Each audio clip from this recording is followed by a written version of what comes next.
Do you remember being born? Of course not. Nobody does. Why not?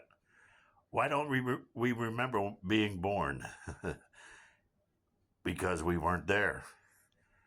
We weren't there. We were just aware. We were conscious, but we weren't self-conscious. And then eventually we grew a self. We became a self, an identity separate from our original state of God consciousness. When we were first born, we were very much just conscious of everything, but we didn't know we were. There was nothing there to know that. And then eventually the self came on board and we became separate from our God, our maker. And we started running our own ship. We started making our own decisions. We started living according to self. We became self-conscious, self-assured, self-reliant, self-determined, self-ish. This thing called the self. Psychology calls it the ego. The Apostle Paul called it the old man. Reckon the old man dead when you come into Christ. Become as little children. Unless you become as little children, you can't enter the kingdom of God. Little children are selfless. We got to become that way again. And how would that happen? The self would never get rid of the self. No way would it even dare think of that. And even you thinking and hearing this is probably bothering you because you are self-determined. You've been taught all your life to pull yourself up by your own bootstraps. And now Christ is saying to become vulnerable. You're not going to do that because you're self-made. You think you're self-made. I'm a self-made man. That's impossible.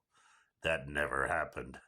But the illusion called the self is playing that role out. Every morning you get up and you put that on, that thing called me, the self.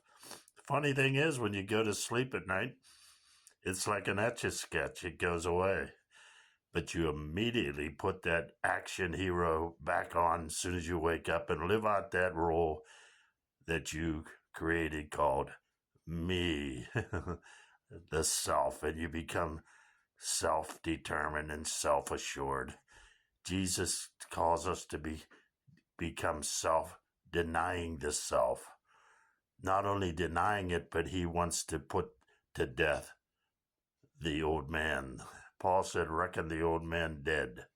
Reckon the self dead. Little children, they don't worry about nothing. They know that the father is going to go somewhere. He don't even know. Most kids don't even know where their dad works. Neither do they care. Neither should they worry about it because they're totally dependent on him to get them what they need. And he loves them, and that's why he does it. We should be totally dependent on God, so comfortably assured that he's going to take care of us. He put us here. He created us. And then the self came on board and said, I'm doing it all by myself. Without me, how could I survive without me being self-determined? What a joke. You've never been, but the illusion goes on. When you receive Christ, he puts a death to that selfishness, and you become one with him, the way you were meant to be. You were never meant to be separate from the God. Never. You can't, without him, you can do nothing, but you sure keep trying. That self is very determined. Call upon the name of the Lord. Have Jesus come in and put that thing down, and you'll be liberated. Actually liberated. It's not helping you, that self. It's looking out for its own self, not you. The self and the ego thinks it's there to protect you. It's only there to protect itself. It's illusion. It never would want that illusion to go away. The self would never get rid of the self, or even think of doing that. Only Christ can put an end to that and liberate you from that bondage. And free of what? Free to be one with God again. What a beautiful experience.